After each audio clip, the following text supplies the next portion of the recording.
masih diberi kesehatan sehingga bisa bertemu secara online. Mata kuliah kimia organik 2 pertemuan ke-10 dengan materi karbohidrat. Ini merupakan lanjutannya dari minggu lalu. Kemudian tak lupa salawat dan salam pada Rasulullah Sallallahu Alaihi Wasallam, pada keluarganya, sahabatnya, orang soleh yang mengikuti sunnahnya hingga nanti. Semoga kita merupakan sebuah kita telah. Amin. Baik, seperti biasa sebelum dimulai baca basmalah terlebih dahulu. Bismillahirrahmanirrahim. Baik, kita mungkin mulai saja. Jadi pertemuan ini lanjutan dari pertemuan minggu lalu. Kemudian mudah-mudahan bisa diselesaikan hari ini. Materinya sebenarnya juga tidak banyak. Kemudian pertemuan ini online, jadi peserta kuliah bisa berada di mana saja dan bisa melakukan apa saja, ya, kita tidak tahu. Tapi sebaiknya walaupun online, semangatnya tetap offline. Baik, jadi secara definisi sudah kita sampaikan bahwa karbohidrat adalah senyawa polihidroksialdehid atau polihidroksiketon, di mana dalam karbohidrat itu ada hidroksi, ada aldehid atau ada keton. Kemudian terbagi dari monosakarida, disakarida, oligosakarida, polisakarida. Oligosakarida ini 3 sampai 8 satuan dari monosakarida, ya. 3 sampai 8 satuan. Kalau ini cuma 2, ya. 1 ini lebih dari. Kemudian penggunaan karbohidrat tadi, ya. Kemudian ada berdasarkan jumlah karbonnya, ada triosa, artinya 3, ya. Ya, 3, 6O3, ya. Kalau 4 tetra, ya. 4 itu tetrosa, 5 pentosa, 6 heksosa. Jadi jangan, harus diperhatikan ini pentosa berarti 5 nanti. Jangan, jika ada soal heksosa berarti itu adalah C-nya ada 6. Heksosa nanti bisa jadi menyebut pentosa, ya. Maka harus disesuaikan, ya. Sama-sama monosakarida tapi yang diminta adalah heksosa, maka kita jawab heksosa yang 6. Kemudian ada aldosa untuk yang aldehid, ketosa untuk yang mengandung keton. Kemudian minggu lalu juga kita sudah bahas tentang C kiral, ya. C bintang ini kalau ketemu namanya C kiral. C kiral itu apa? Karbon yang mengandung C yang ini, C yang saya ini, yang mengandung atom keempat valensinya berbeda, atau keempat tangannya ini aldehid, hidroksi, hidrogen, dan CH2OH berbeda, ya. Ini juga kali ini tidak kiral namanya karena ada 2 atom yang sama. Ini disebut akiral, ya. Kalau 2 atom yang sama itu akiral. Kemudian dari kiral ini kita bisa menentukan D dan L, ya. Kalau dia di kanan OH-nya maka D dextro, kalau di kiri L atau lepo, ya, lepo gliserol D dan seterusnya. Kemudian yang perlu kita ini turunan aldosa, berarti seluruh ini mengandung aldehid, ya. Aldosa baik triosa, tetrosa, pentosa maupun heksosa, ya. Ini triosa tadi sudah kita bahas, ini tetrosa, ini pentosa, ini heksosa. Jadi, beberapa catatan penting mungkin perlu diingat, ya. Perlu diingat sama gliseraldehid. Nah, ini sering muncul, ya. Gliseraldehid ini atau gliserol kadang-kadang kita menyebutnya gliseraldehid ini, yaitu C-nya 3, kemudian ada aldehid, OH. Ini perlu diingat, pertama 1, Yang kedua adalah ini untuk kelompok pentosa, ribosa ya. Nah, bagaimana mengingatnya? Ada aldehid, kemudian ke semua OH-nya itu berada di kanan. D-ribosa.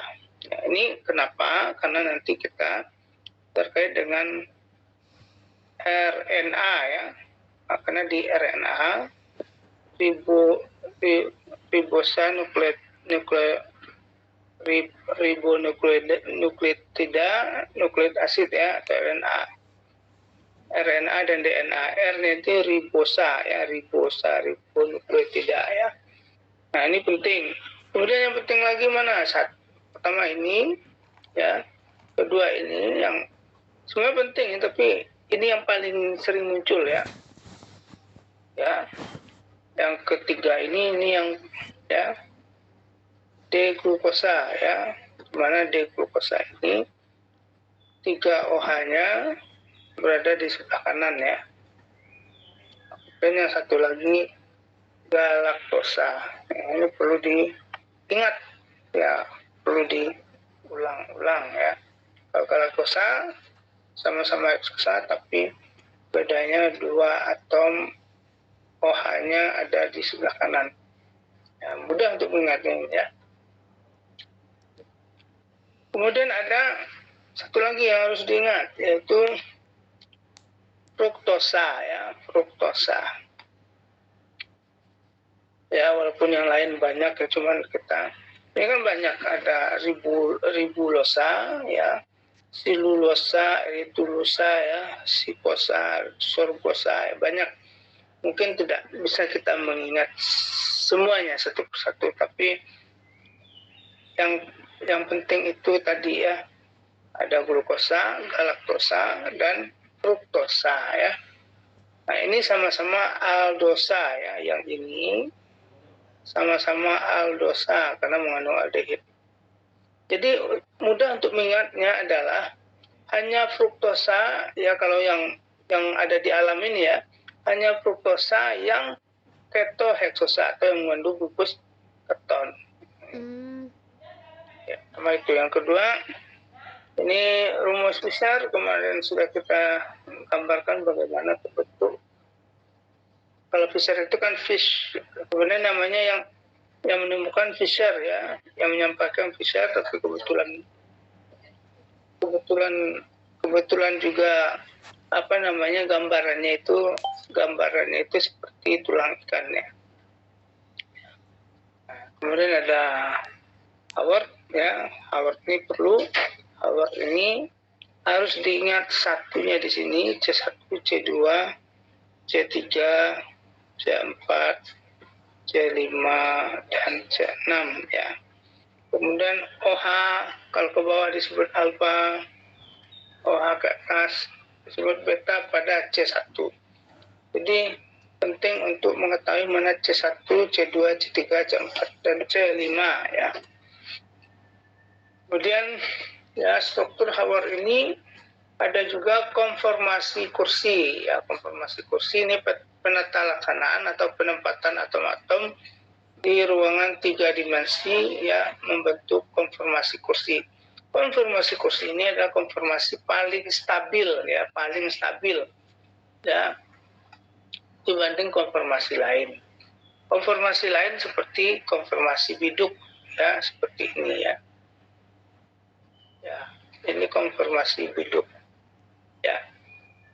Ini C1-nya sini, C2, C3, C4, dan C5, terus C6 di sini ya. Nah, ini konformasi yang tidak stabil. Paling stabil itu konformasi kursi. Oke, kemudian kita mengenal juga aksial dan ekuatorial. Aksial tegak lurus ya terhadap sumbu Y, sedangkan aksial berlawanan atau tidak pada posisi sumbu Y, tapi searah sumbu X ya. Nah, ini posisinya beta sekaligus ekuatorial. Dan seterusnya ini sudah. Nah, gula produksi minggu lalu juga sudah disampaikan, namanya gula produksi adalah gula yang mampu mereduksi Cu2 plus menjadi Cu1 plus. Kemarin sudah kita hitung ini. Jadi dia mampu mereduksi Cu yang ada di Benedict dan Pelling dari Cu2 plus menjadi Cu1 plus. Cu1 plus terbentuk dengan adanya endapan merah bata Cu2O. Ya, kemudian selain dia mereduksi, tapi dia juga mengalami oksidasi menjadi asam karboksilat. Kemudian oksidasi dengan HNO3 panas itu bisa menyebabkan teroksidasinya aldehid yang ini menjadi asam karboksilat dan juga mengoksidasi COH alkohol terminalnya menjadi asam karboksilat juga COOH. Jadi ada dua asam karboksilat dengan HNO3 panas yang disebutnya dengan asam deglukarik asid. Kemudian juga ada tadi kan ada TBF ya, Tohlen, Benedict dan Pelling ya. Nah, untuk Tohlen ini reaksinya berupa larutan Ag+, ya Ag+1. Nah, dia juga karena ini gula produksi, maka dia mampu mereduksi Ag+ menjadi Ag. Bentuknya endapan. Ingat atom bersendirian Ag misalnya Cu, Fe. Nah, ini kalau dia tunggal bilang oksidasinya 0 ya. Nah, maka ini bilang oksidasinya 0. Dari +1 ke 0 itu mengalami reduksi. Maka disebut gula produksi. Sedangkan dia sendiri mengalami oksidasi dari aldehid menjadi asam karboksilat. Ini penjelasan sedikit tentang oksidasi pada C1 yang ini menjadi asam glukonik asid, asam glukonat, sedangkan dia juga mengalami oksidasi pada C6 ya, C6. Makanya dia menjadi asam glukarat ya atau glukorik asid. Baik, kemudian itu ya, reduksi ya. Nah, kalau kita sudah bicara tentang reduksi, ini belum yang saya ingat ini udah belum, tapi kita ulang saja. Reduksi dan kami sering ulang, misalkan alkana dioksidasi menjadi alkohol ya, alkohol ALK dioksidasi menjadi aldehid ya. Nah, aldehid dioksidasi menjadi asam karboksilat. Nah, ini begitu pola umumnya. Jadi ini selalu harus ingat ya, setelah dioksidasi jadi alkana oksida alkohol aldehid menjadi asam karboksilat. Cuman untuk alkohol ini, kalau dia alkohol sekunder maka dia menjadi keton, itu saja. Keton dioksidasi dengan KM4 tidak bisa ya. Maka ini proses oksidasi. Kebalikannya adalah proses reduksi. Reduksi dengan apa? Kemarin kita sudah mencatat ya, biasanya dengan H2 logam ya, biasanya palladium atau Pd. Terus karbon ya pada suhu 25 derajat atau NaBH4 natrium borohidrida atau litium aluminium hidrida LiAlH4. Nah, kita sudah menyampaikan ketiga ini mempunyai kekuatan reduksi yang berbeda, reduktor berbeda. Paling lembut, paling lunak adalah H2 ini ya. Sedangkan paling kuat itu litium ya. Namun masih banyak yang lain, logam-logam lain. Terkadang senyawa-senyawa hidrida seperti NaH itu bisa ya. Natrium hidrida ya. Dan sebagainya. Nah, kita kembali ke sini bahwa ini aldehid kalau direduksi dari sini kan aldehid direduksi menjadi alkohol ya.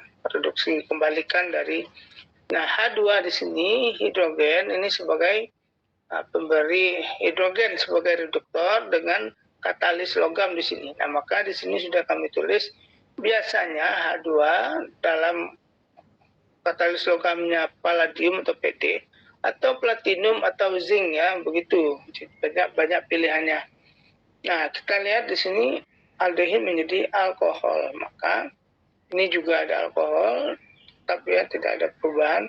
Maka D-glukosa direduksi dengan H2 ya membentuk D-glukitol atau dikenal dengan sorbitol ya. Jadi kalau sorbitol ini sebagai pemanis juga dalam makanan atau minuman, kalau kita cek itu selalu bisa dicek ya di makanan minuman ada muncul kata sorbitol ya. Sorbitol itu ini ya. Jadi alkohol glukosa yang direduksi ya maka menghasilkan sorbitol.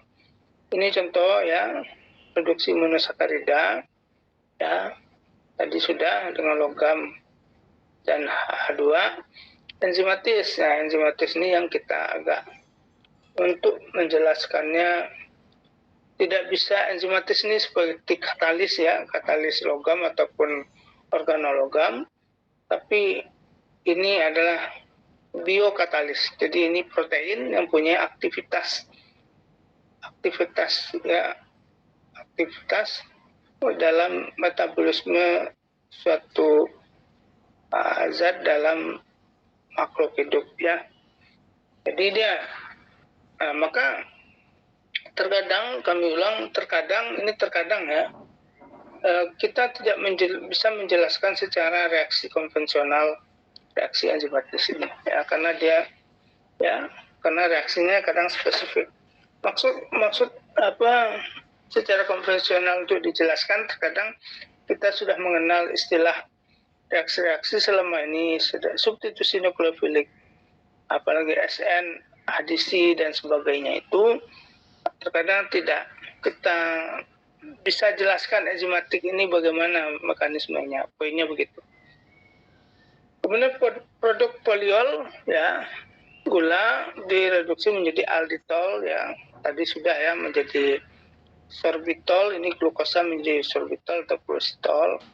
Kemudian manosa manitol ya berarti ada ol ini ada alkohol ya. Glukosa membentuk manitol plus sorbitol ya. Ini agak aneh sedikit ya. Ini agak aneh sedikit, tapi ya bagaimana dia membentuk sorbitol dan manitol ya, agak mungkin ada penjelasan, perlu ada penjelasan. Maksud saya adalah fruktosa ini kan monosakarida biasa ya, kemudian direduksi, tentunya dia menjadi satu produk saja, atau bisa juga dia menjadi kata tambah di sini yang menjadi masalah ya.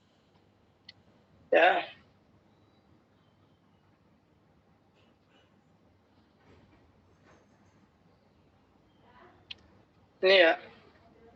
Ini direduksi jadi alkohol di sini ya. Ya bisa jadi sorbitol ya. Tapi tambah ya ini maksud saya gini nih.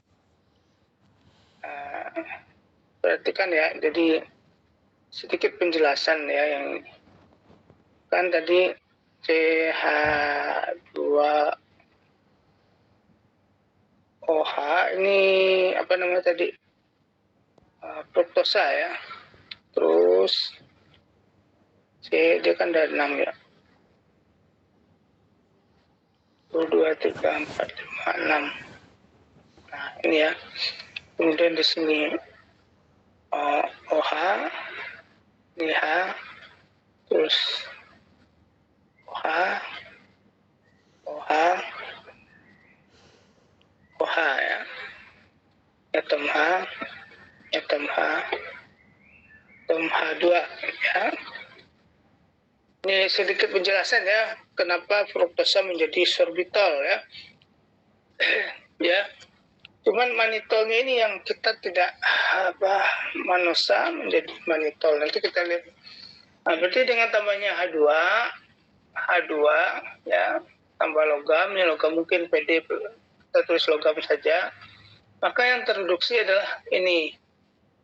Keton terreduksi menjadi alkohol ya. Maka produknya adalah ini.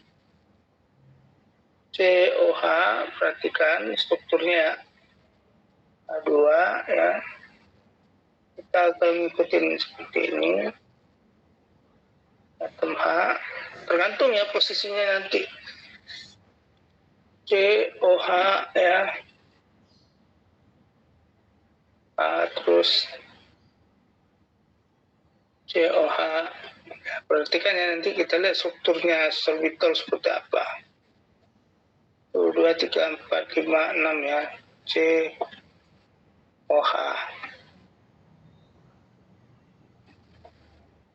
Nah, materinya nggak banyak. Nah, struktur kan seperti ini. Perhatikan struktur sorbitol. Nih, sama strukturnya dengan ini ya. Nih. Ya, sama ya. Maka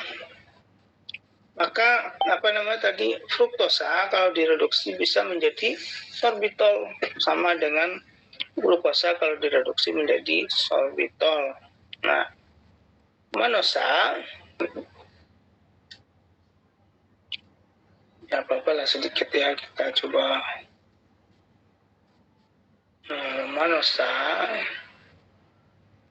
Manosa kalau direduksi juga menjadi manitol ya. Jadi secara struktur manosa dengan ini berbeda ya. Jadi manitol ya. Nah, apakah dia mungkin maksudnya bukan tambah ya. Mungkin maksudnya adalah saya ini ya, bukan tambah. Mungkin sedikit penjelasan ya dari saya mungkin ya. Fruktosa membentuk manitol ya, dan atau sorbitol ya. Manitol dan atau, karena kalau hanya pindah ke sini, ke sebelah sini, maka dia jadi manitol. H ini berpindah ke sini ya. Nah, itu bisa saja terjadi ya dalam apa, karena sifat sp3 dari sp3 dari karbon sp3 itu bisa berotasi bebas ya, maka bisa saja dia OH-nya di sini H. Maka istilah plus di sini mungkin lebih baik atau ya, atau dan ya. Tuh, gliseraldehid menjadi aldehid. Manfaatnya mungkin dibaca saja nanti ya, karena ya dibaca ya, harus dibaca ya, dengan ini, karena kayak seperti ini saya tidak akan membacakan ya. Baik, kemudian ada istilah ini udah belum ya. Istilah reaksi pembentukan glikosida ya. Reaksi antara monosakarida disebut bisa hemiasetal, bisa hemiketal, itu siklik dengan satu molekul ya alkohol membentuk asetal atau ketal pada reaksi gugus OH pada C6 digantikan gugus OR pada dari alkohol. Jadi pertama kita ada istilah hemiasetal ya, mudah-mudahan menyimak ya, walaupun libur jangan tidur ya, terus dibiarkan saja saya jawab sendiri. Baik, jadi ini perhatikan R C OH ya. Nah, ini kan aldehid. Nah, aldehid ini jika direaksikan dengan dengan satu nukleofil alkoksida, maka nanti dia akan membentuk seperti ini. Saya tulis, saya ulang ya.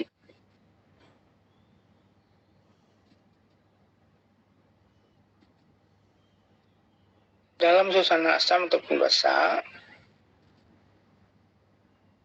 HO,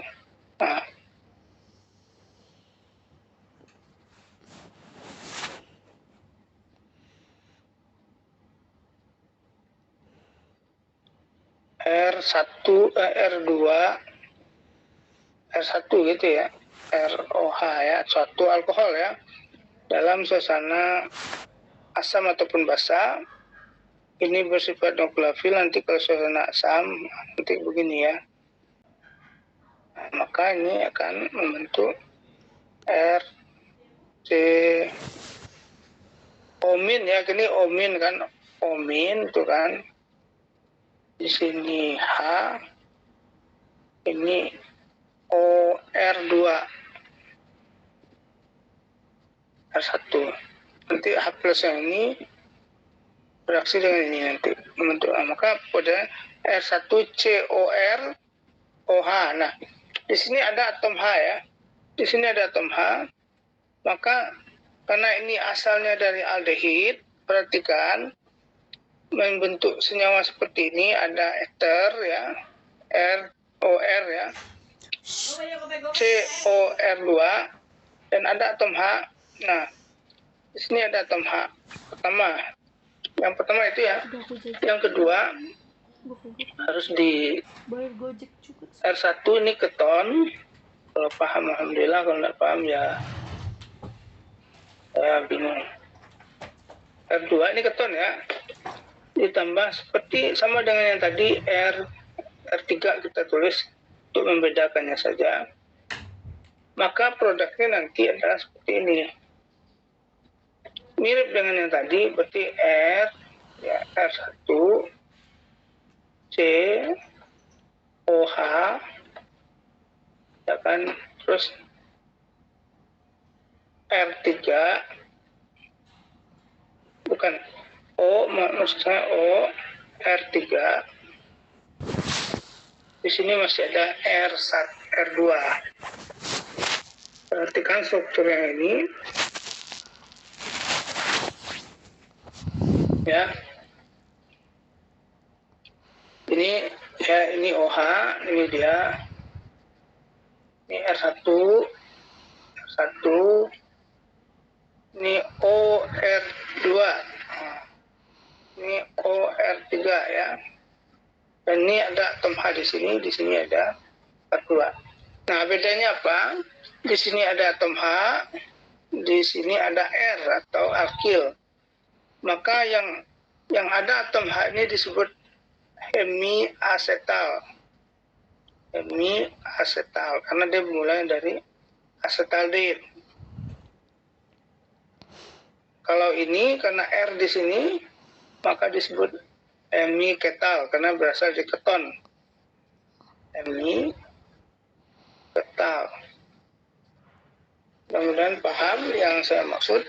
Nah, sistem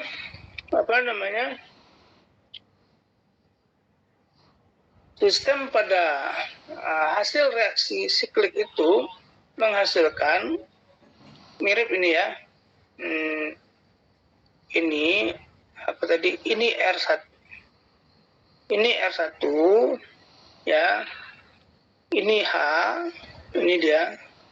Ini dia. Ini atom H-nya ini.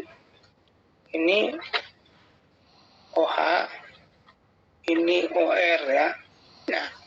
Nah, ini disebut hemiasetal ya, karena atom H di sini. Maka pada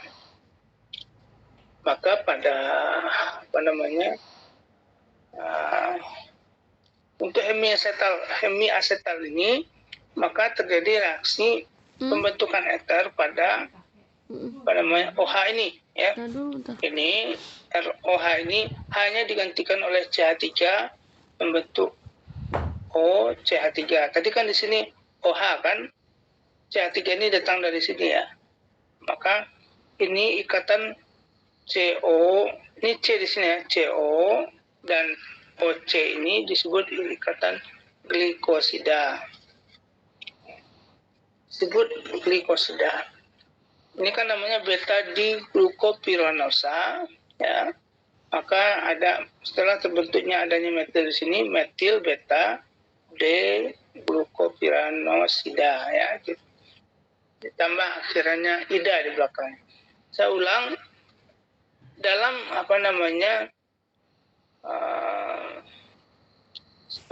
seperti pada glukosa ini ada hemiasetal di sini ya. Oke, nanti akan muncul hemiketal ya. Kita balik ke sini nanti ya. Nah, jadi ikatan